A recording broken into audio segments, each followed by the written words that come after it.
this be one of the best moments of your life? You're listening to the Business Mirror podcast for a broader look on business with Senior Editor Dennis Estopace. I'm Dennis Estopace, and welcome to Tuesdays with Tito, a podcast to be anchored by Tito Valiente, one of the 100 honorees in the Centenary of Philippine Cinema and columnist for the BusinessMirror newspaper. Mr. Valiente will share with us one of the many pieces he wrote for his column titled Annotations, which is published every Friday in the op-ed section of the BusinessMirror. We hope you enjoy your Tuesday with Tito.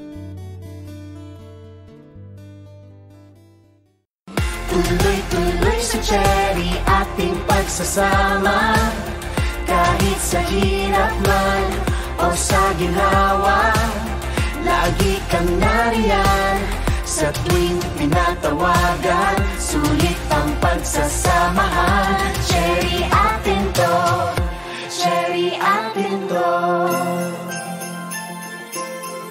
cherry atin to.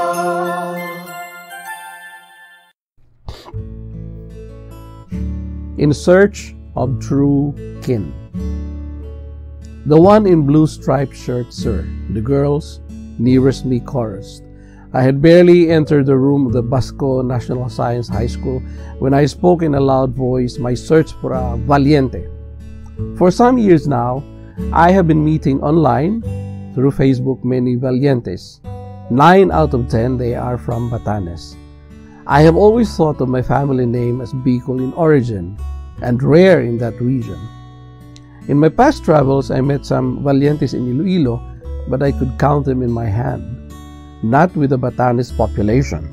In Uyugan, a town in Basco, I would even discover a Valiente street.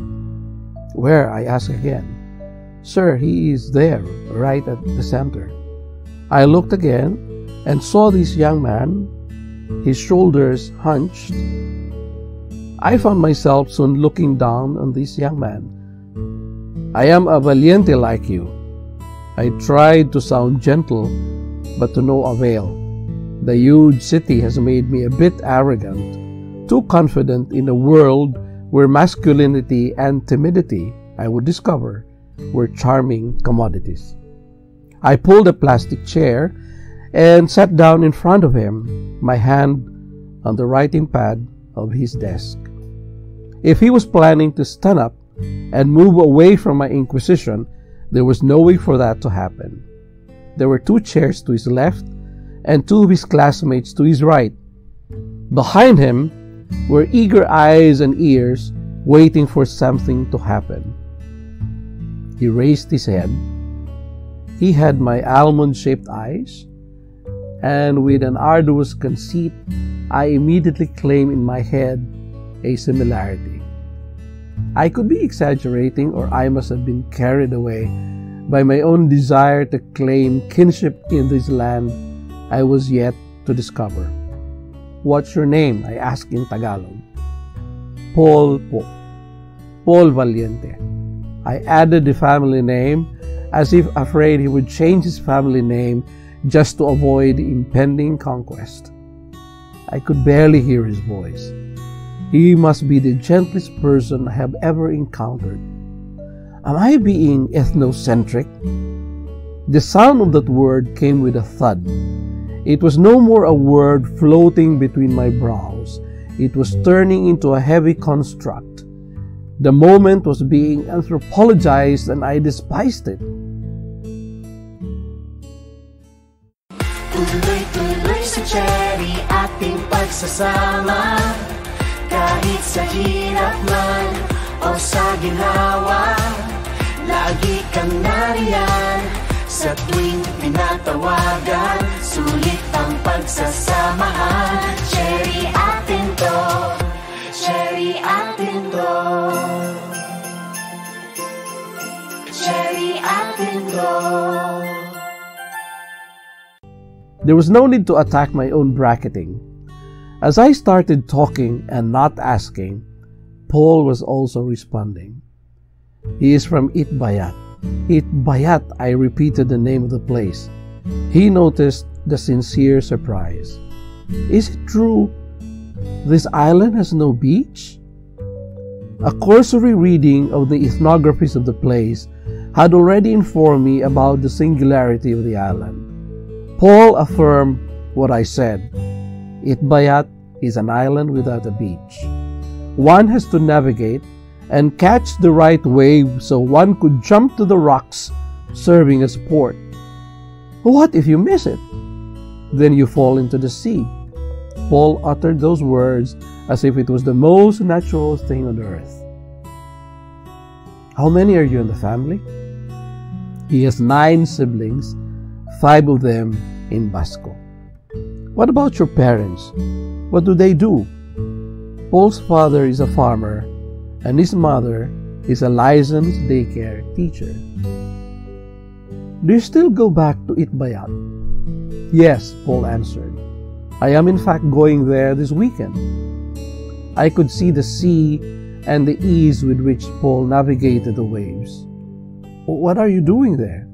I wanted him to tell me he missed his parents and his other siblings, or that he longed to be in that wind-swept village of his.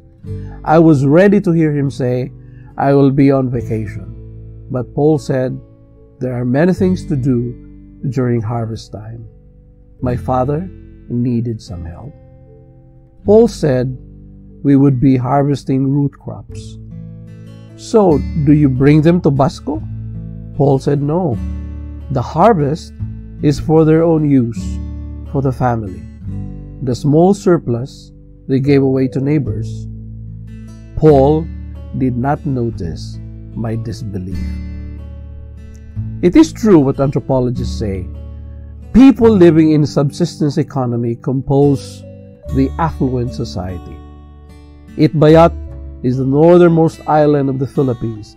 Out there, the weather is always rough.